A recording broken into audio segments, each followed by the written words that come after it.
அது வந்து கண்டிப்பா ஏற்றுக்கொள்ள முடியாது. பிரதான தூண்டு கூட்டத்துக்கு கூட்டப்பட்டது. ஏன் இவ்வளவு ஒரு கன்ஃபியூஷன்? நான் ரொம்ப சிம்பிளான ஒரு கொஸ்டின். அவருக்கு வேற எந்த விதமான ரைட்ஸும் கிடையாது. என்ன வேணா இருக்கட்டும்ங்க. வணக்கம். புதிய தலைமுறையின் ஜனநாயக பெருவிழாவின் ஒரு அங்கமாக சிறப்பு நேர்பட பேசு கன்னியாகுமரியிலிருந்து நேரலை செய்யப்படுகிறது. இன்றைய நிகழ்ச்சியின் பேசுபொருள் திமுக வெர்சஸ் அதிமுக வெர்சஸ் பாஜக மும்மணி போட்டியில் யாருக்கு சாதகம் அப்படிங்கிற தலைப்புல பேச இருக்கிறோம். விருந்தினர்களை நான் அறிமுகப்படுத்துறேன். அதிமுகவின் முன்னாள் அமைச்சர் மூத்த தலைவர் திரு தளவாய் சுந்தரம், வணக்கம் சார். வணக்கம். வணக்கம். திராவிட இயக்க பேச்சாளர் திரு நாஞ்சில் சம்பத் அவர்கள், சார் வணக்கம். வணக்கம். சமூக செயற்பாட்டாளர் திரு சுப உதயகுமார் அவர்கள், சார் வணக்கம். விரைவில் பத்திரிகையாளர் திரு சுவாமிநாதன் நிகழ்ச்சியில் இணைய இருக்கிறார். நிகழ்ச்சியை தொடங்கலாம். திரு நாஞ்சில் சம்பத் சார், நீண்ட காலமாக அரசியலை உற்று நோக்கி கொண்டிருப்பவர், மண்ணின் மைந்தர் என்ற அடிப்படையில் இந்த மும்முனை போட்டி அப்படிங்கிறது யாருக்கு சாதகமாக இந்த முறை அமைய வாய்ப்பு இருக்கு? முதலில் இப்படி ஒரு முயற்சி எடுத்திருக்கிற புதிய தலைமுறைக்கு என்னுடைய வாழ்த்துக்கள். ஜனநாயக திருவிழாவை அதை பெருவிழாவாக அணுகி இருக்கிற இடத்திற்கே வருகை தந்து இந்த நவீன தொழில்நுட்ப யுகத்தில் இருக்கிற வசதிகளை மிக சாதுரியமாக பயன்படுத்துகிற உங்கள் அணுகுமுறைக்கு என்னுடைய பாராட்டுக்களை தெரிவித்துக் கொள்கிறேன். நன்றி, மகிழ்ச்சி. மும்முனை போட்டியில் யாருக்கு வாய்ப்பு என்று கேட்கிறீர்கள். 4 முனை போட்டி நிலவுவதாக ஒரு செய்தி வந்து கொண்டிருக்கிற நிலையில், பக்கத்துல கொஞ்சம் மைக்க பக்கத்துல வச்சு, ஒரு செய்தி வந்து கொண்டிருக்கிற நிலையில் ஒரு முனைக்கு முற்றுப்புள்ளி வைத்ததற்கு நன்றி தெரிவித்துக் கொள்கிறேன். மும்முனை போட்டி திமுகவுக்குத்தான் சாதகமாக இருக்கும். திமுகவுக்கும் திமுக சார்ந்திருக்கின்ற இந்தியா கூட்டணியில் இருக்கிற கட்சிகளுக்கு தான் சாதகமாக இருக்கும். ஏன்னா இது தமிழ்நாட்டை யார் ஆளுவது என்பதை தீர்மானிக்கிற தேர்தல் அல்ல, இந்தியாவை யார் ஆளக்கூடாது என்பதற்கான தேர்தல் இந்த தேர்தல். இந்த தேர்தலில் இந்தியா என்கிற கூட்டணிக்கு அகரம் எழுதியவர் திமுகவின் தலைவர் அண்ணன் ஸ்டாலின். இந்த முயற்சிக்கு முகம் தந்து அதற்கு முகவரியும் தந்து பூனா, பாம்பே, டெல்லி என்று எல்லா இடங்களிலும் போய் வந்து அதை ஒருங்கிணைக்கிற பணியில் எனக்கு தெரிந்து இந்த பணியை ஒரு தேசிய கட்சி செய்திருக்க வேண்டும். ஆனால் ஒரு மாநில கட்சியின் தலைவராக இருந்து கொண்டே தேசிய அரசியலில் ஒரு புதிய தடத்தை அண்ணன் ஸ்டாலின் இன்றைக்கு பதித்திருக்கிறார். அது அதிமுக பாஜக கூட்டணி பிளவுக்கு முந்தைய நிலையா, அதிமுக பாஜக கூட்டணி பிளவுக்கு பிறகு அதிமுக பாஜகவினுடைய மும்முனை போட்டி அப்படிங்கிறது பாஜகவுக்கு சாதகமாக இருக்கும்னு சொல்லப்படுது. அந்த கட்சிக்கு நீங்க ஒன்னு தவறாக இந்த நாட்டில் ஒரு பிம்பத்தை கட்டி அமைக்கிறார்கள். ஏன்னா பிஜேபி என்கிற கட்சியினுடைய தலைவர் அண்ணாமலையினுடைய முயற்சியும் உழைப்பும் அவருடைய தன்னம்பிக்கை நான் பாராட்டுறேன். ஆனா அந்த கட்சியில அவரையே ஏத்துக்கிடல யாரும். பிஜேபி கட்சியினுடைய தலைவர் அண்ணாமலையை அந்த கட்சியில இருக்கிற நிர்வாகிகளை ஏற்றுக்கொள்ளவில்லை. எப்படி சொல்றீங்க? அதை எல்லாத்தையும் பழகிட்டேன் நான். எல்லாத்தையும் பழகிருக்கீங்க? பழகிட்டு இருக்கேன். அங்க திமுகவில் நாடாளுமன்ற மேலவை உறுப்பினராக இருந்த, துணை பொதுச் செயலாளராக இருந்த, அதிமுகவில் 6 ஆண்டு காலம் மேலவை உறுப்பினராக இருந்த ஒடுக்கப்பட்ட சமுதாயத்தை சார்ந்த விபி துரைசாமிக்கு எந்த மரியாதையும் அங்க கிடையாது. அந்த கட்சியில இன்னைக்கு இருக்கிற முக்கியமானவர்களாக பார்க்க வேண்டிய இடத்துக்கு வந்திருக்க வேண்டிய ஏஜி சம்பத் 1967 அண்ணாவுக்கு துணை நின்ற ஏஜி கோவிந்தசாமியினுடைய மகன். அவர் இல்ல, கட்சியில அதிருப்தியாக இருக்கக்கூடியவர்கள் எல்லா கட்சியிலுமே இருப்பாங்க. இந்த நாடாளுமன்ற தேர்தலை திரு அண்ணாமலை தலைமையில தான் தமிழ்நாட்டில் பாஜக சந்திக்க போகுது, தேர்தலை சந்திக்க போகுது. அதுதான் அந்த கட்சிக்கு இருக்கிற பெரிய சாபக்கேடு. அண்ணாமலை தோற்கடிக்கப்பட போகிறார் என்பது உண்மை, அது வேற. ஆனா அண்ணாமலைக்கு அதைவிட ஒரு மிகப்பெரிய பின்னடைவு தேர்தல் முடிவில் வருமானால் அதை பிஜேபி கட்சி நிர்வாகிகளை வெற்றிகரமாக செய்து முடிப்பார்கள் என்பதுதான் கோவையிலிருந்து எனக்கு வந்து கொண்டிருக்கிற தகவல். திரு தளவாய் சுந்தரம், அதிமுகவுக்கு சாதகம் மும்முனை போட்டி அப்படிங்கிற உங்களோட பதிலா தான் இருக்க போகுது. ஆமா, ஆனா எந்த அடிப்படையில சாதகம்னு நீங்க விளக்குறதா ரொம்ப முக்கியம்.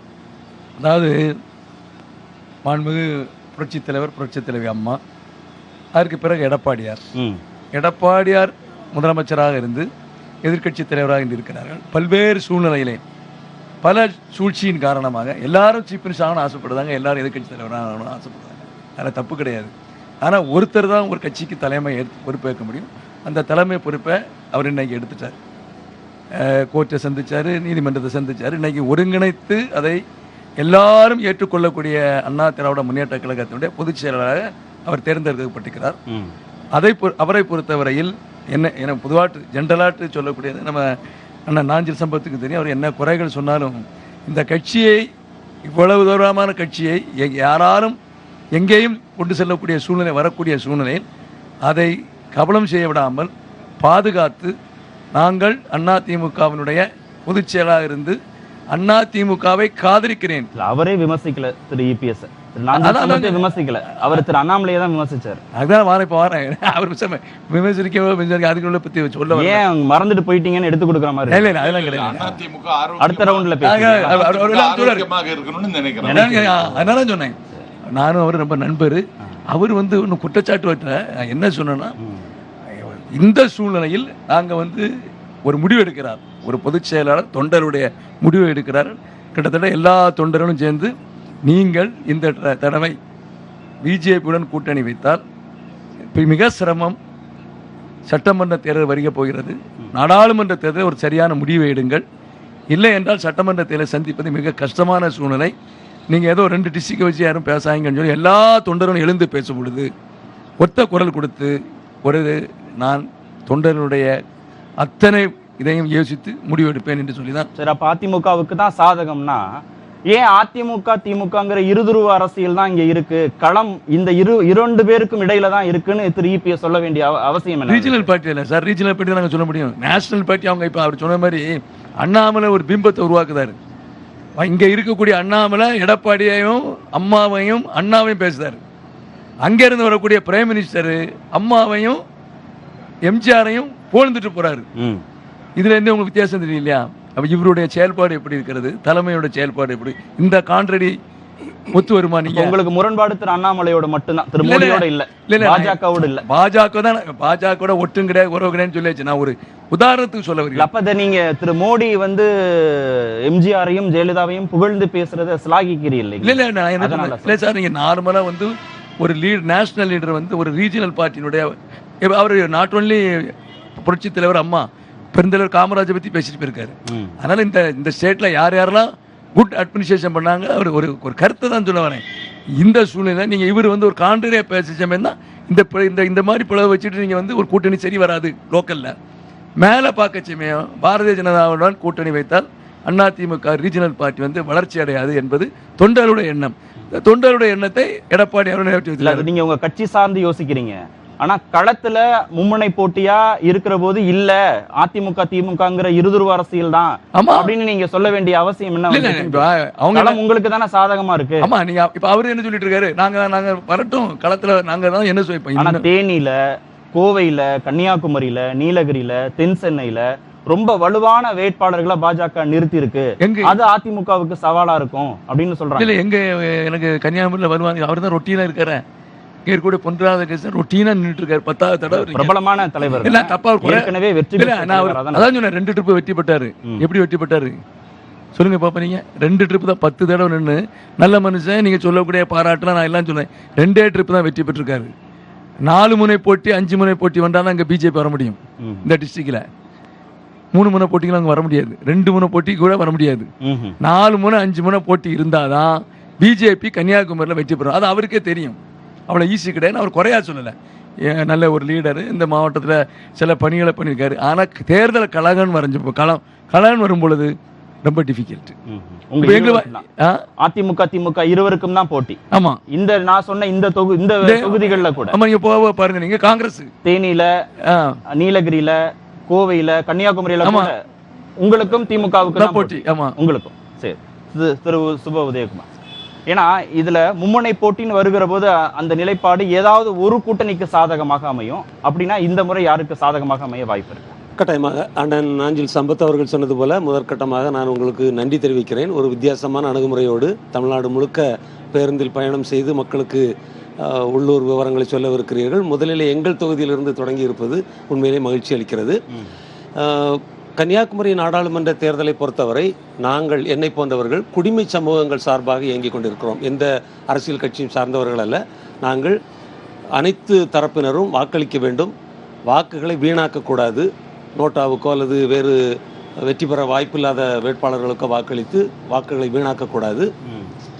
யார் பாரதிய ஜனதா கட்சியை தோற்கடிப்பார்களோ அந்த வேட்பாளருக்கு வாக்களியுங்கள் என்றுதான் நாங்கள் பேசிக்கொண்டிருக்கிறோம். எங்களுக்கு யார் வெற்றி பெறுகிறார்கள் என்பது முக்கியமல்ல.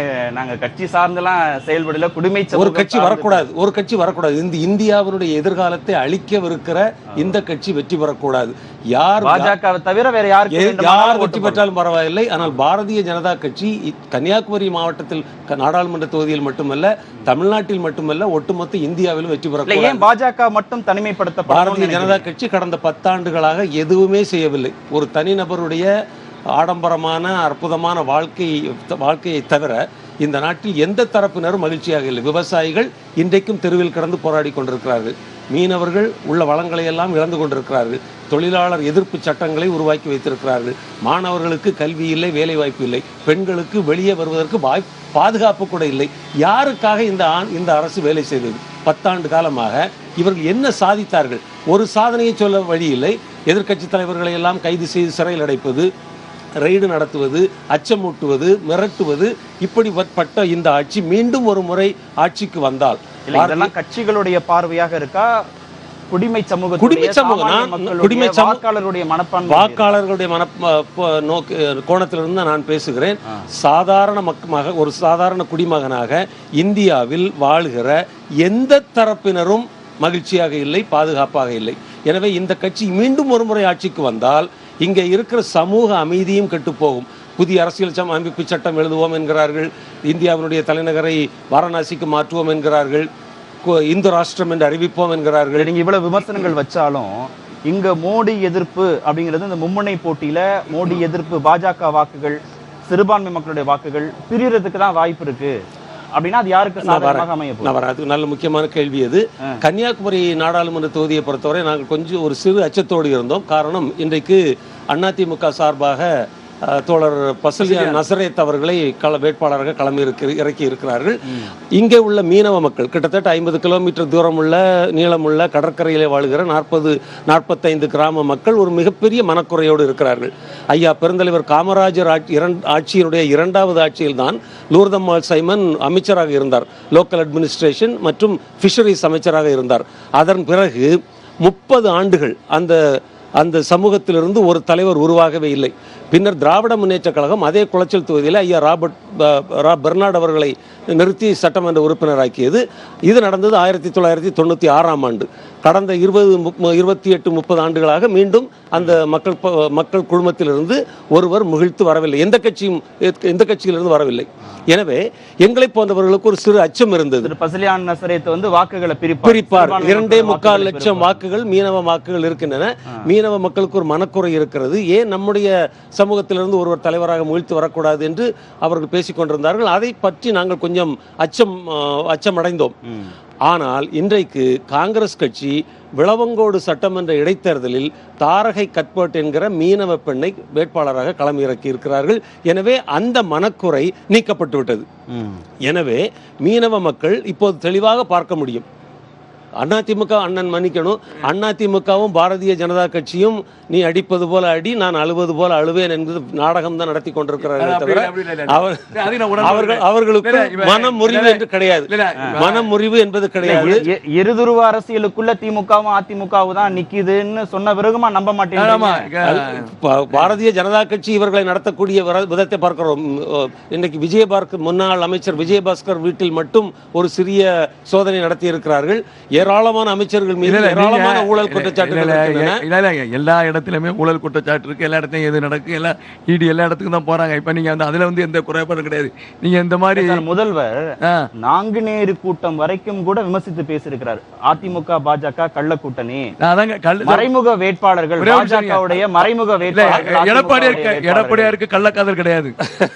அவருக்கு ஒரே கட்சிக்கு இருக்கு. இல்ல என் கட்சிக்கு கிடையாது. அவருக்கு ஒரே காதல் அதிமுக என்ற பெயரை புரட்சி தலைவர் நம்மளிடம் கொடுத்திருக்கிறார் என்ற நம்பிக்கையோடு மீண்டும் ஆட்சிக்கு வர வேண்டும் என்ற காதல் தான் எடப்பாடி இருக்கிறது. நீங்க நிறைய புதுமுக வேட்பாளர்களை நிறுத்தி பாஜகவுக்கு ஏதோ ஒரு அனுகூலம் செய்ய சந்தேகம் உங்க மேல இருந்துட்டு வெளிப்பாடு தான் அந்த வார்த்தை. அம்மா காலத்திலேயும் புதுமுக வேட்பாளர் நிப்பாட்டி இருக்கோம். இப்பவும் அவர் புதுமுக வேட்பாளர் நிப்பாட்டி இருக்காங்க. இது தொடர்ச்சி அதிமுக கட்சியில யங்ஸ்டர்ஸ் வந்துகிட்டே இருக்காங்க.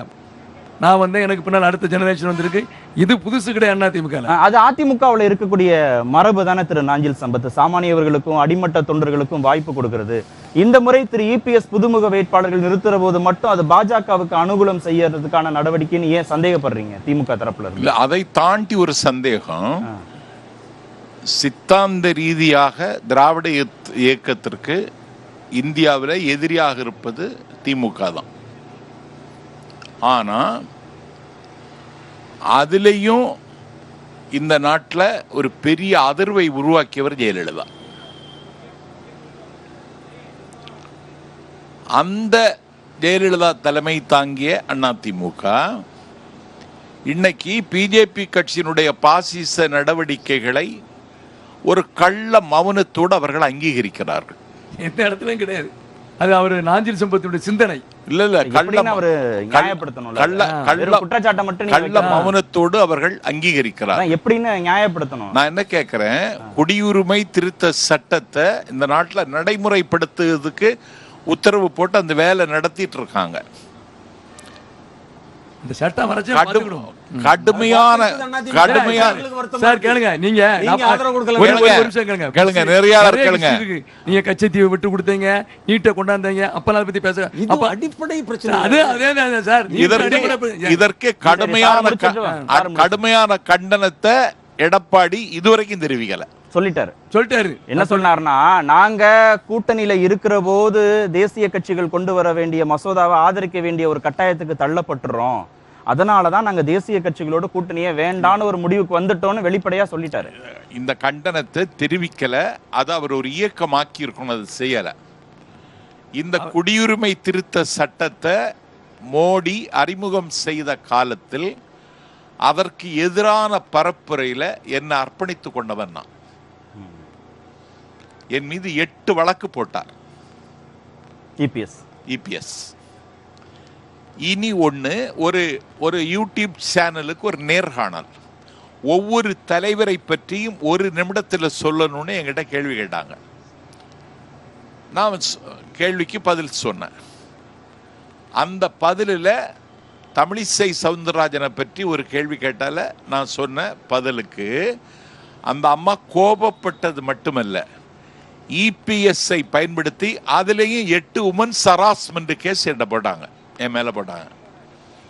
இதுதான் பாஜகவோட ரகசிய கூட்டணிக்கான சந்தேகம். எவ்வளவு அவர் இண்டிவிஜுவல். சரி சார், அது இண்டிவிஜுவல் அப்படி கேளுங்க. ஒரு இஷ்யூ வரச்சமே, ஒரு கம்ப்ளைண்ட் கொடுக்கச்சமே கேஸ் போடுவாங்க.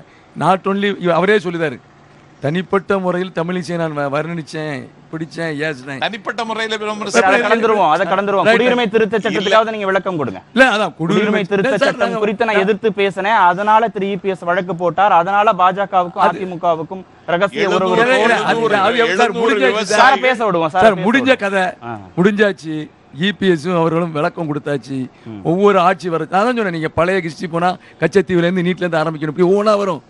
அதனால நான் என்ன சொன்னேன், இப்ப இதுக்கு அவரே தெளிவுபடுத்திட்டாரு. இந்த தேர்தல்ல தாக்கத்தை ஏற்படுத்துங்கிறதுனால தான் இப்போது 100% சொல்லுவாங்க. இந்த தேர்தலை பொறுத்தவரை இது தாக்கம் கிடையாது. சிறுபான்மை மக்களுடைய வாக்குகள் உங்களுக்கு முழுவதும் 100% உண்டு. நீங்க ஆன்டி இன்கம்ஸ் இருக்கு டிஎம்கேக்கு. இந்த டிஎம்கே பொறுத்தளவில் நம்ம சொன்னா நம்ம 2 பேருமே வருத்தப்படுவாங்க. கஞ்சா அவரையும் சேர்த்துக்கிட்டீங்களா? அவர் இல்ல, 2 பேரும் வருத்தப்படுவாங்க. பேசுவோம். பத்திரிகையாளர் திரு சுவாமிநாதன் நிகழ்ச்சியில பங்கேற்றிருக்கார். வணக்கம் திரு சுவாமிநாதன்.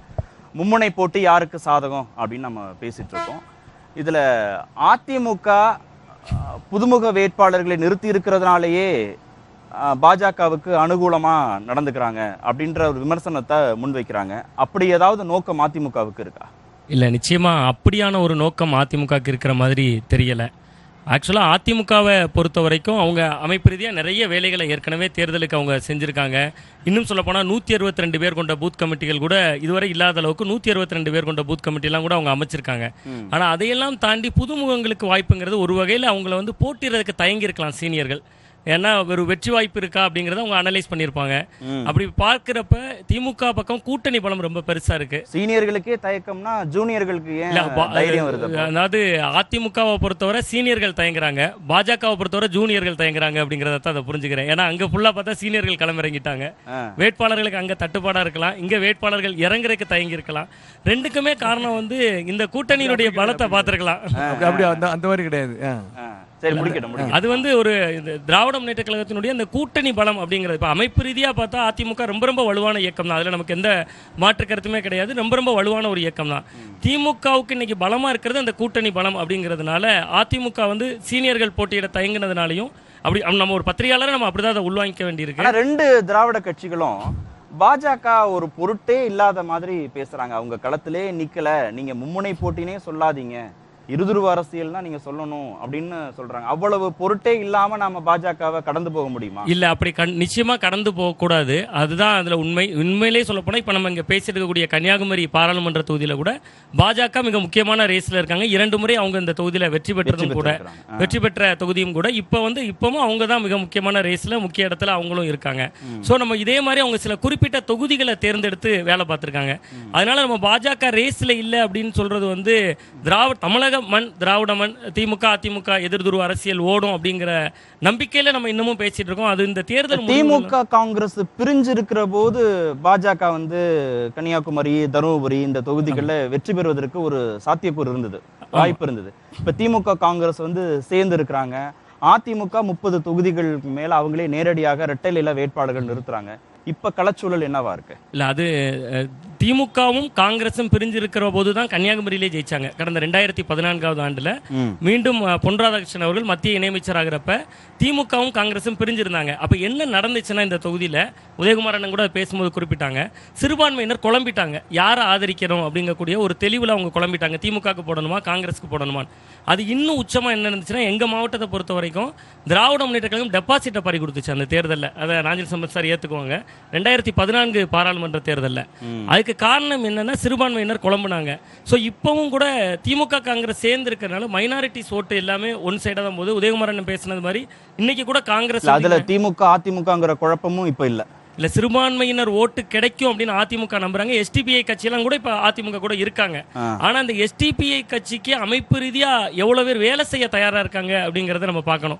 இன்னைக்கு கூட பார்த்தேன், உங்க தலைவர் சுந்தரம் சார் தலைமையில வேட்புமனு தாக்கல் பண்ண போயிருந்தப்ப எஸ்டிபிஐ கட்சியோட பிரதிநிதிக்கு அவங்க இடம் கொடுத்து கூட நின்னாங்க. அதை பார்த்தேன், அந்த புகைப்படம் பார்த்தேன். பட் அது எந்த அளவுக்கு அமைப்பு ரீதியா இப்ப எல்லா ஊர்களையும் எஸ்டிபிஐக்கு கிளை இருக்கிறதோ, சில இஸ்லாமிய பகுதிகளில் ஜமாத் அமைப்புகள்ல அவங்களுக்கு சின்ன சின்ன கிளைகள் இருக்கு. ஆனா அது மட்டுமே போதுமானதா இருக்காது சிறுபான்மையினர் ஓட்ட வாங்குறதுக்கு. திமுக காங்கிரஸ் பிரிஞ்சு இருக்கிற போது சிறுபான்மை மக்களுக்கு வந்து திமுகவா காங்கிரஸான ஒரு குழப்பம் இருந்ததுன்னு சொன்னீங்கல்ல, அதே மாதிரி இப்ப பாஜக கூட்டணி இருந்து வெளியே வந்திருக்கல அதிமுக. இப்ப சிறுபான்மை மக்களுக்கு வந்து அதிமுகவா திமுகங்கிற குழப்பம் இருக்கா இல்லையா? இல்ல, நிச்சயமா இல்ல. யார் பக்கம் நிக்கிறாங்க? அவங்க திமுக காங்கிரஸ் பக்கமா தான் நிக்கிறாங்க. பாஜக கூட்டணியில இருந்து வெளியே வந்த பிறகு ஏன்னா இவங்க பாஜக கூட்டணியில இருந்து வெளியில வந்து கடுமையான விமர்சனங்கள் முன்வைக்கல. யார் மேல? பாஜக மேல. அதிமுக விலகி வந்துட்டாங்க, அதை விட்டு ரொம்ப தூரம் நகர்ந்து வந்துட்டாங்க. அது உண்மையிலேயே உள்ளபடியே நமக்கே தெரியுது, ரொம்ப நகர்ந்து வந்துட்டாங்க. நீங்க மட்டும் தான் சொல்லிருக்கீங்க, நான் இத்தனை நிகழ்ச்சி பண்ணிருக்கேன். கன்னியாகுமரியில சாமிநாதன் மட்டும் தான் ரொம்ப தூரம் விலகி வந்துட்டாங்க, ரொம்ப தூரம் அது வந்து அவங்க வந்து வார்த்தைகளால நகர்ந்து வந்திருக்காங்க, உளப்பூர்வமா நகர்ந்து வர சொந்த ஊருக்காரு ஏதோ சொந்த ஊருக்காரு ஏதாவது நினைச்சுக்க போறாரா? சரி சரி சரி. நீங்க இப்ப வந்து உதாரணத்துக்கு அண்ணாமலை வந்து நம்ம உண்மையிலேயே நீங்க ரொம்ப தூரம் வந்துட்டீங்களா? 100% ஷுவர். சரி, அண்ணாமலை வந்து எடப்பாடியாரை பார்த்து அறவேக்கான்னாரு. அதுக்கு ரியாக்ஷன் வந்து நம்ம செல்லூராஜ் கொடுத்துட்டாரு. அதிமுக பொறுத்தளவுல தெளிவாக இருக்கும். இப்ப அதுதான் எடப்பாடி தானே கொடுத்திருந்திருக்கணும். இப்ப சந்தேகம் வந்து நான் ஏன் சந்தேகத்தை சொல்லிடுறேன். அண்ணாமலைக்கு வந்து ஜெயக்குமார் பதில் சொல்றாரு, ஆமா, கேபி முனுசாமி பதில் சொல்றாரு, செல்லூர் ராஜு பதில் சொல்றாரு. இபிஎஸ் பதில் சொல்றாரா EPS அப்படின்றதா முதலமைச்சர் உங்களுக்கு பதில் சொல்லுவாரு, பிரைம் மினிஸ்டர் பதில் சொல்லுவாரு. So, அதுவும் சொல்ல மாட்டேன்றாரு. முதலமைச்சர் இல்ல சொல்லவே திரு இல்லையே. மோடி குறித்தும் திரு அமித்ஷா குறித்தும் திரு இபிஎஸ் பேசல மோடியும் அப்படின்றதான அமித்ஷாவும் விமர்சனம். ஏதாவது பேசினாரா? ஐபிஎஸ் இதுவரை ஏதாவது பேசினாரா? பேசிட்டு நாங்க பதில் கொடுக்க ரெடி. நான் பல பேட்டியில கொடுத்துட்டேன். ஆஹா. மோடியோ அமித்ஷாவோ எடப்பாடியை பத்தி எங்கேயாவது ஒரு இடத்துல பேசட்டும், சரி. ஆட்டோமேட்டிக்கா ரொம்ப தூரம் வந்துட்டதா தான் அவர் முடிச்சாரே தவிர விமர்சிக்கலன்னு சொன்னாரு. அதை நம்ம கட் பண்ணிட கூடாது. இல்ல அதுதான் நான் சொல்ல வந்தேன் சார். அதாவது அவங்க வந்து எதிர்த்துருவ அரசியல்ங்கிறது தமிழ்நாட்டு அரசியலை பொறுத்த வரைக்கும் திமுக எதிர் அதிமுக அப்படின்னு ஓடிட்டு இருக்கு. இப்ப இவங்க என்ன பண்ணிருக்காங்கன்னா பாஜகவும் திமுகவும் ஒரே நாணயத்தின் இரு பக்கங்கள் இவங்க விமர்சிச்சிருக்கணும். ஏன்னா தேர்தல் பத்திரத்துல ரெண்டு பேருமே இவங்க 6000 கோடினா இவங்க 600 கோடி, பாவம் அதிமுக 6 கோடியில தான் நிக்கிறாங்க. அப்ப அது ரெண்டையும் வச்சு அவங்க விமர்சிச்சிருக்காங்கல்ல, ஒரே நாணயத்தின் இரு பக்கங்கள்னு சொல்லியிருக்கலாம். எவ்வளவோ அரசியல் களம் இருந்த பிறகு அதை களமாட மாட்டாங்க அதிமுக. அந்த விமர்சனம் பண்ணாரு, திருச்சியில விமர்சனம் பண்ணாரு, சில பேட்டியில கொடுத்திருக்காரு. திமுக இவ்வளவு பத்திரம் வாங்கிறாங்க விமர்சிச்சாரு, எடப்பாடி விமர்சிச்சாரு. ஆனாலும் கூட பாஜக கூட்டணியில இருந்து அதிமுக பிரிந்து வந்தாலும் கூட சிறுபான்மை மக்களுக்கு அதிமுகவா திமுகங்கிற குழப்பம் இல்ல, திமுக தான்ங்கிறதுல உறுதியா இருக்கிறாங்க. ஆனா வேட்பாளர் வந்து சிறுபான்மை சமூகத்தை சேர்ந்தவரா இருக்கிறாரு, அதிமுகவுக்கு மீனவர் சமூகத்தை சேர்ந்தவராக இருக்கிறாரு. உதயகுமார் தெளிவா சொல்லிட்டாரு, அதுவும் ஒர்க் அவுட் ஆகாதுன்னு சொல்றாருல. இல்ல இது வந்து கன்னியாகுமரி தொகுதிக்காக இப்ப நம்ம அடுத்து சொல்றோம். கன்னியாகுமரி தொகுதிக்கு இங்க ஒரு மீனவர் சமூகத்தை சேர்ந்தவங்க வந்து கிட்டத்தட்ட அது நீண்ட காலமா இருந்த ஒரு கோரிக்கை. கிட்டத்தட்ட லூர்தம்மாள் சைமன் அமைச்சரா இருந்தாங்க, மீன்வளத்துறை அமைச்சரா இருந்தாங்க, காமராஜர் அமைச்சரவையில 2வது அமைச்சரவை அது. அதுக்கப்புறமா நீண்ட காலமா பிரதிநிதித்துவம் இல்ல, எம்எல்ஏவா மட்டும் ஈரா பெர்னாட் அவர்கள் இருந்திருந்தாங்க ஒரு தடவை. அதை தாண்டி மீனவர்கள் பிரதிநிதித்துவம் இல்ல, மீனவர்களுக்கு தொடர்ந்து அந்த கோரிக்கையும் இருந்துட்டு இருந்துச்சு. இது வந்து அதிமுகவோட காய் நகர்த்தல் அப்படிங்கிறது ஒரு பக்கம் இருந்தாலும் கூட இது மீனவர்களோட கோரிக்கை. அப்ப அவங்க அதை தான் இவங்க பண்ணியிருக்காங்க. அதுக்கு ஒரு மிக சாதுரியமான ஒரு காய் நகர்த்தல். நீங்க முடிச்சு வைங்க, மும்முனை போட்டு யாருக்கு சாதகம் இல்ல இது இப்படி அதுக்கப்புறம் தான் நம்ம இன்னொரு அடுத்த கட்ட விவாதத்தை தொடங்கும். அதான் இவங்க வந்து காங்கிரஸ் வந்து இப்படி ஒரு காய் நகர்த்தல் பண்ணியிருக்கிறதுனால இது வந்து அதிமுகவுக்கு பெரும்பான்மையா ஓட்டு பிளவு ஏற்படாது அப்படிங்கறத தான் நான் பாக்குறேன். அதனால வழக்கம் போல டாப் 3 எப்படி நீங்க லிஸ்ட் பண்ணுவீங்கன்னு கேக்குறேன். இல்ல மும்முனை போட்டினா இப்படி நிலைமை உத்தேச கணக்கு எப்படியா இருக்கு? ஆமா, இப்படி நிலைமை இருக்கிறப்ப காங்கிரஸ், பாஜக, அதிமுக பின்பு நாம் தமிழர் அப்படிங்கறத இந்த தொகுதியில 3வது இடம், இந்த தொகுதியில அப்படி வர்றதுக்கான வாய்ப்பு இருக்கிறதா நான் கணிக்கிறேன்.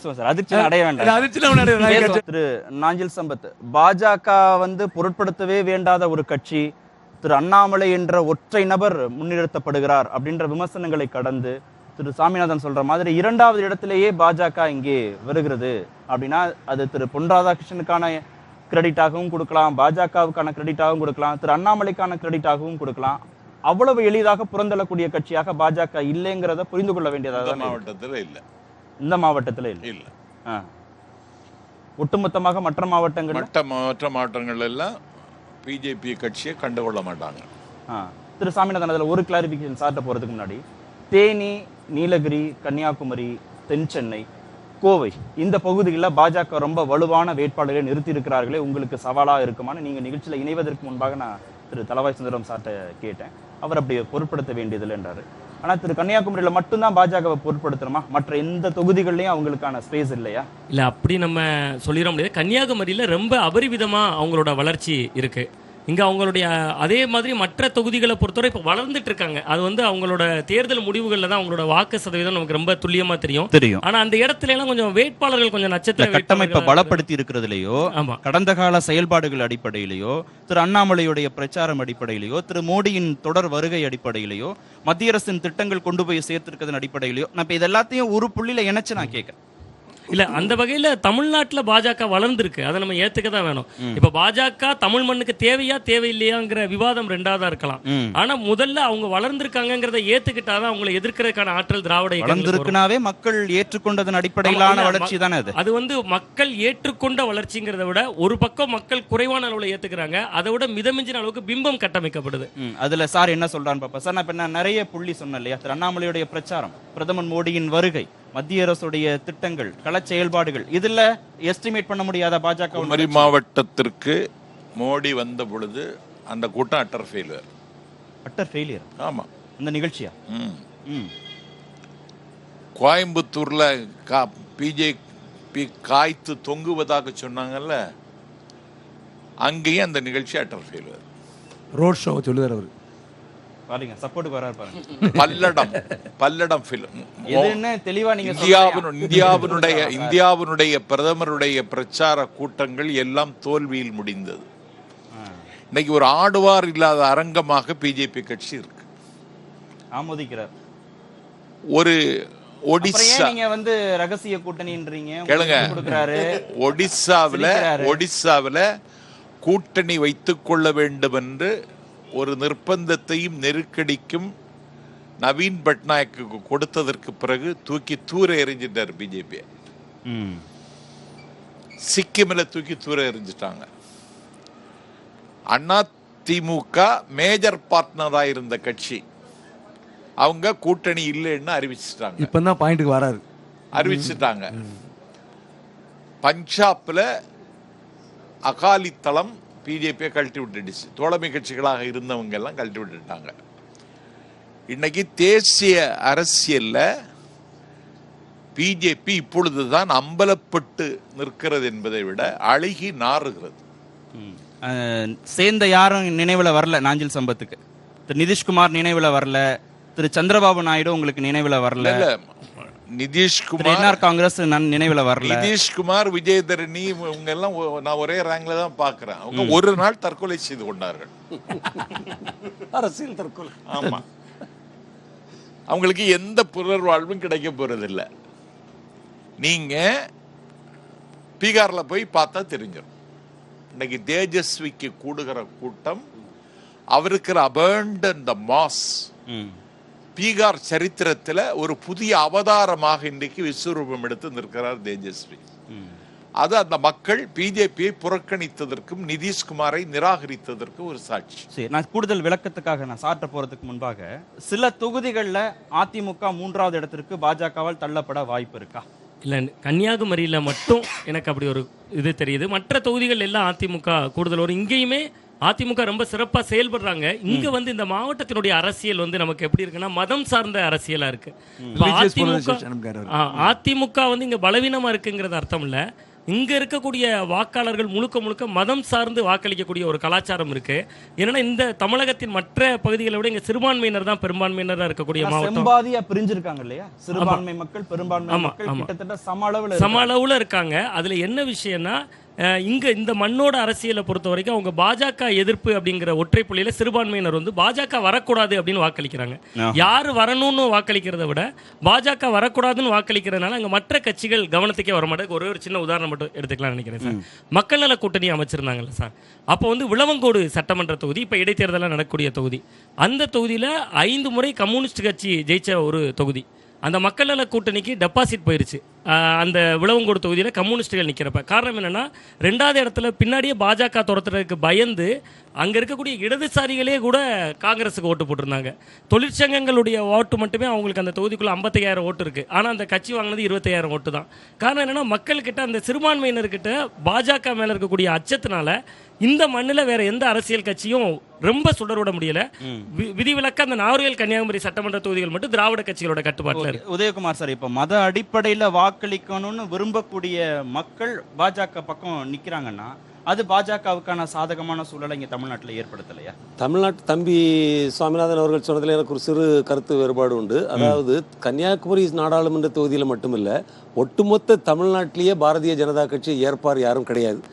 அரசியல் அதிகாரமும் அபரிமிதமான பணமும் இடி ஐடி போன்ற அரசு நிறுவனங்களை வைத்து செய்கிற அச்சுறுத்தலின் காரணமாக தங்களை வந்து ஒரு தூக்கி நிறுத்திக்கிறாங்களே தவிர அவங்க மேலே எந்த அபிமானமும் மக்கள் மேலே இல்லை. சென்னை தலைநகரம், தமிழ்நாட்டினுடைய தலைநகரம் தண்ணிக்குள்ளே கிடந்தது. தூத்துக்குடி, திருநெல்வேலி, கன்னியாகுமரி மாவட்டம் ஒரு வாரம், ஒரு 10 நாட்கள் மிகப்பெரிய துன்பம் அடைந்தோம். பிரதமருக்கு வந்து பார்க்க முடியல. ஆனால் வாக்கு கேட்டு இப்போ 3 தடவை 4 தடவை ஓடி ஓடி வராரு. மக்கள் பார்த்துக்கிட்டு தான் இருக்கிறாங்க. தமிழ்நாட்டு மக்கள் கல்வி அறிவு மிக்கவர்கள், அரசியல் விழிப்புணர்வு அதிகம் உள்ளவர்கள்.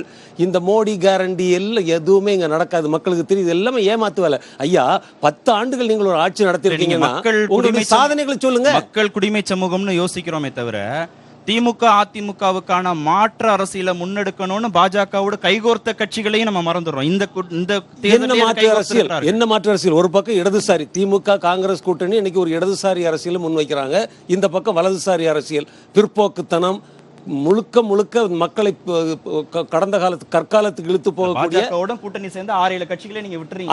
அந்த கட்சிகள் பாஜகவே ஒண்ணுமில்லைன்னு சொல்றேன். அவர் கூட இருக்கக்கூடியவங்க என்ன இருக்காங்க? யாரெல்லாம் பேரை சொல்லுங்க. எத்தனை கட்சிகள் இருக்காங்க? தலைவர்களை தவிர அந்த கட்சியில யார் இருக்காங்க? என்ன பண்ணாங்க? அவங்களுடைய கிரெடிபிலிட்டி என்ன? அவங்களுடைய ஆளுமை என்ன, ஒண்ணுமே கிடையாது. So I don't really take them seriously. இடதுசாரி அரசியல், வலதுசாரி அரசியல், இந்த ரெண்டு தான் இன்னைக்கு போலரைசேஷனா இருக்குது. இதுல அதிமுக இடையில நிக்கிறாங்க ஒரு சென்ட்ரிஸ்ட் பார்ட்டியாக. அந்த அதிமுகவும் பாஜகவுக்கும் இடையில இருக்கக்கூடிய ஊழல் இல்ல அண்ணன் சேர்த்துக்கிறோம். அந்த பாஜகவுக்கும் அதிமுக இருக்கக்கூடிய ஊழலை மக்கள் சந்தேகத்தோடு தான் பார்க்கிறார்கள். கன்னியாகுமரி மாவட்டத்தில் அப்படித்தான். அதனால மதச்சார்பற்ற ஒரு தன்மையை அதிமுகவுக்கு உடனடியா வேற இல்ல. இது நான் இது சமீப நாட்கள்ல நான் வந்து கட்டமைக்கிற அனைத்து விவாதங்களையும் பல்வேறு தலைப்புகள்ல நான் விவாத நிகழ்ச்சிகளை கட்டமைக்கிற போதெல்லாம் இந்த விமர்சனத்தை அதிமுக மீது தொடர்ந்து வச்சுக்கிட்டே இருக்கிறாங்க. தேர்தல் நெருங்க நெருங்க நெருங்க அது இன்னும் வீரியமாக இந்த பிரச்சாரம் இருக்குல்ல, அதிமுக பாஜக கூட்டணி இடையே ஒரு பிளவே இல்ல, ஒரு ரகசியம்னு. அது அதிமுகவுக்கு ஒரு பாதகமான சூழலை எடப்பாடி நெஞ்ச கிழிச்சு காமிக்க முடியுமா? ஆஞ்சநேயர் மாதிரி என்ன சார் இது சொல்லச்சா போதுன்றாங்க, நெஞ்செல்லாம் கிழிக்க வேண்டாம், பேசினா போதும். நீங்க இது இவங்க கட்டமைக்க வேண்டிய பிம்பம். ஆன்டி இன்கம்சி டிஎம்கேக்கு நிறைய இருக்கு. எங்களுடைய உதாரணத்துக்கு அதுவே உங்களுக்கு சாதகமா வரணும். 100% அது எப்படி வரும்? பாஜக விமர்சிச்சாதானே வரும். மக்கள் தான் சார் ஓட்டு போடணும். நீங்க நான் ஆன்டி இன்கம்சி பத்தி ஸ்டேட் ஆஃப் தமிழ்நாடு சொல்லல. என்ன ஏன் ரீசன்னா இது நாட்டை ஆளக்கூடிய நாடாளுமன்ற தேர்தலை நாட்டை ஆண்டாலும் இங்க இருக்கக்கூடிய டிஎம்கேக்கு வந்து மக்கள் ஓட்டு போடணும்னு நினைக்கிறீங்களா? ஒரு நிமிஷம். இன்னைக்கு உள்ள சூழ்நிலையில முதலமைச்சர் எங்க போனாலும் ஒரே ஒரு கேள்வி எடப்பாடிக்கு மேல, சிஏ நீங்க ஆதரிச்சீங்க, அதுக்கு மேல எடப்பாடியோ அதிமுக அவர் வர்ணிக்கிறதுக்கு எந்த தகுதியும் இல்லை, எந்த ரைட் எல்லாம் போச்சு. ஏன்னா ஒரே ஒரு பாயிண்ட் முடிச்சிட்டேன். இந்த ஆட்சி பொறுப்பேற்று 2-3 ஆண்டு காலம் ஆகுது. முதல்வரை பொறுத்தவரை ஒரே ஒரு சாதனை படுத்தி விட்டார். என்ன சாதனை படுத்தி விட்டார் சொல்லுங்க? சாதிக் என்ற ஒருத்தரை இந்த நாட்டிலே போதைப் பொருள் கடத்தல் மன்னனாக இருந்த அவருக்கு பதவி கொடுத்து கட்சி விட்டு நீக்கிற மாதிரி ஒரு கள்ள உரை வச்சுக்கிட்டு அவ்வளவு பணத்தை இன்வெஸ்ட் பண்ணிருக்காங்க. இது மக்களுக்கு இளைஞருக்கு ரீச் ஆக இல்லையா? பெரும்பான்மையான போதை பொருள் அதானி துறைமுகம் வழியா சார் எந்த துறைமுகம் ஜனதா கட்சிக்கு தான் வருது. எந்த துறைமுகம் எங்க நீங்க துறைமுகத்துல இருந்து வருது அல்ல, அதனுடைய சாரோடைய விமர்சனத்துல மையப்புள்ளியா நான் என்ன பாக்குறேன்னா, நாடாளுமன்றத்திற்கு தேர்தல் நடந்தாலும், நாட்டின் பிரதமரை தேர்வு செய்வதற்காக தேர்தல் நடந்தாலும், இங்க திமுக ஆட்சி பொறுப்புல இருக்கிறதுனால அவர்கள் மீதான விமர்சனம் வந்து எங்களுக்கு சாதகமா அமையும். எல்லா தொகுதியும் தோற்கும்னு எடப்பாடிக்கும் தெரியும். அது தேர்தல் முடிஞ்ச பிறகு தெரியும். சொல்லுங்க, எந்த ஒரு தேர்தல் சார் அவர் இப்ப சொல்லுறாருல, எந்த ஒரு தொகுதியும் அவங்க ஜெயிக்க போறது இல்ல. ஒரு தொகுதி ஜெயிக்கிற தொகுதி இதுலதான் நாங்க ஜெயிப்போம் அவங்க சொல்லட்டும். இல்ல சார், 20 லட்சம் 15 ஆமா 20 சார் நீங்க நிகழ்ச்சியில சொல்லிருக்காரு சார். ஒரு நிமிஷம் கேளுங்க சார். ஆமா 20 லட்சம் 15 நிச்சயம் இருக்கு. முதலமைச்சர் நாளைக்கு போயிருவாரு, நாளை கழிச்சு போயிருவாரு, அடுத்த நாள் போயிருவாரு. சொன்னவர் இவர்தான் சொன்னாரு. எடப்பாடி ஒரு நிமிஷம் நீ பேசி முடிச்சேன். எடப்பாடி விமர்சாரு எப்போ அவர் முதலமைச்சர் பதவி ஏத்த உடனே, டுமாரோ ஹி வில் கோ. அவர் இங்கிலீஷ்ல ஒரு நாள் சொல்றாரு. சார் முடிக்கட்டும், நான் நிறைவு செய்றேன். எல்லாம் தோத்து போயிடும் எல்லாம். இப்ப அவங்க நிக்கிறது வந்து நாடாளுமன்ற தேர்தலை கணக்கில் கொண்டோ கருத்தில் கொண்டோ அல்ல, வருகிற சட்டமன்ற தேர்தலை கருத்தில் கொண்டுதான் இன்றைக்கு அதிமுக நாடாளுமன்ற தேர்தலை எதிர்கொள்கிறது. விட்டு கொடுக்குதா பாஜகவுக்கு?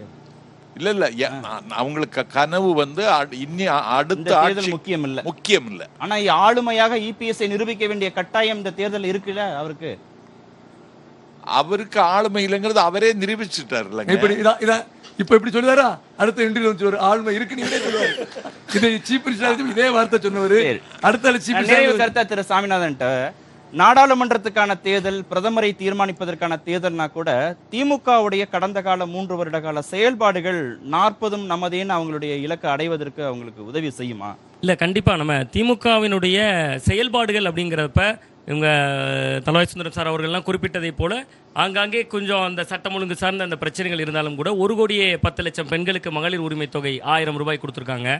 அது வந்து தகுதியான பெண்களுக்கு கொடுக்கல கூட கிடைச்சிருக்கு அப்படிங்கிற விமர்சனங்கள்லாம் அதிமுக முன்வச்சாலும் கூட அது அரசினுடைய புள்ளி வரம்படியே 1,10,00,000 பெண்கள் வாங்கியிருக்காங்க. அதுக்கு பின்பு தொடர்ந்து அதை நீட்டிச்சிட்டு இருக்காங்க. அது மட்டும் இல்லாம பெண்கள் இலவசமா கட்டணம் இல்லாத ஒரு பேருந்து பயணம் போயிட்டு இருக்காங்க. இது எல்லாமே இதனால் வர அதிமுக வசம் இருந்த ஓட்டு வங்கி பெண்கள் வாக்கு அப்படிங்கிறது அவங்க ஜெயலலிதா அவர்களுடைய காலத்திலிருந்து முழுக்க பெண்களுடைய வாக்கு வங்கியா இருந்தது தான் அது. கிடையாது. அந்த இதுல இப்ப கை வச்சிருக்க திமுக, அது நம்ம இந்த தேர்தல் முடிவுல தான் அது வந்து எந்த அளவுக்கு பெண்கள் ஓட்ட அதிமுகவுக்கு பாதிச்சிருக்குங்கிறது தெரியும் ஒண்ணு. ரெண்டாவதா அதே மாதிரி பாஜகவுக்கு எதிராக அவங்க எதுவும் பேசாததுனால திமுகவுக்கு மாற்று அப்படின்னு அதிமுகவுக்கு ஒரு ஓட் பேங்க் இவ்வளவு நாள் போட்டுட்டு இருந்தாங்க. திமுகவுக்கு மாற்று அதிமுக அப்படிங்கிறது. இவங்க பாஜகவை விமர்சிக்காம இருக்கிறப்ப ஒருவேளை திமுகவுக்கு மாற்று பாஜகவா இருக்குமோ அப்படிங்கிற ஒரு சந்தேகத்தை கூட வாக்களிக்கிற ஒரு பெர்செப்ஷனா ஏடிஎம்கே வந்து திமுக வெர்சஸ் பாஜகன்னு உருவாக்குறாங்க. இல்ல அவங்க திட்டமிட்டு செயல்பாடுகள்னால இல்ல. உங்க நாஞ்சல் சம்பத் சார் அவர்கள் குறிப்பிட்டது போல உங்க 2026 தேர்தல் தான் நம்ம இலக்குன்னு அதிமுக தன்னை நினைச்சுக்கிறாங்க. அவங்க அப்படி நினைச்சுக்கிட்டதுனால தான் தேர்தல் அறிக்கையில கூட உங்களுக்கு பாத்தீங்கன்னா மகளிருக்கு 3000 ரூபாய் கொடுப்போம் அப்படின்னு சொல்லியிருக்காங்க. நமக்கு இந்த தேர்தல் வந்து நம்ம குறுக்க நடுக்க நம்மளும் ஓடுவோம் அப்படின்னு தான் நினைச்சிருக்காங்களே ஒழிய அப்படி கிடையாது. ஒரு திட்டமிட்ட ஒரு தேர்தல் அறிக்கையா இல்லங்கிறதே அதுல இருந்தே நமக்கு அது தெரியும். ஏன் 3000 ரூபாய் கொடுக்க முடியாது? 1000 ரூபாய் கொடுக்க அப்போ உள்ள காஸ்ட் ஆஃப் இதுல 3000 ரூபாய் 1000 ரூபாயே கொடுக்க முடியாதுன்னு நீங்களே 3000 ரூபாய் இப்படி கொடுக்க போறீங்கன்னு கேக்குறேன். சரி, நம்ம நிறைவு செய்யலாம். ஏதோ ஒரு வகையில நேரடியாக பலன் பெற்றவர்கள் 2,88,00,000 பேர் இந்த அரசுல. இந்த பயன்பெற்றவர்கள் ஓட்டு அளிக்காங்கன்னு பார்ப்போம். 2,88,00,000 பேர் பலன் பெற்றிருக்கிறார்கள். விலைவாசி உயர்வு, ஆகவே விலைவாசி உயர்வுக்கெல்லாம் பொறுப்பு மோடி தான் ஏத்துக்கணும். எப்படி பார்க்கலாம் ஏத்துக்கிடாது. களத்துல மக்கள் எப்படிலாம் வாக்குகளை போட்டு பிரதிபலிக்க போறாங்கிறத. நன்றி நிகழ்ச்சியில் பங்கேற்ற. சார், ஒரே ஒன்று, எங்களை பொறுத்தளவில் 30 ஆண்டு காலம் மீனவர் சமுதாயத்துக்கு அங்கே ஒரு உரிமை அவங்களுக்கு வந்து எந்த விதமான இதுவும் கொடுக்கல. எடப்பாடியாரை பொறுத்தளவில் பசிலியான் மீனவர் சமுதாயத்துக்கு ஒரு வாய்ப்பு கொடுத்தாரு. எங்களுக்கு வெற்றி நிச்சயம் உறுதி. இவர் சட்டமன்றம், நாடாளுமன்றம், அருமையான வேட்பாளர். களத்துல என்ன பிரதிபலிக்கிறாங்க நிகழ்ச்சியில் பங்கேற்ற அனைத்து விருந்துகளுக்கும் சிறப்பு நேர்பட பேச நிறைவு பெறுகிறது. அது வந்து கண்டிப்பா ஏற்றுக்கொள்ள முடியாது. பிரதான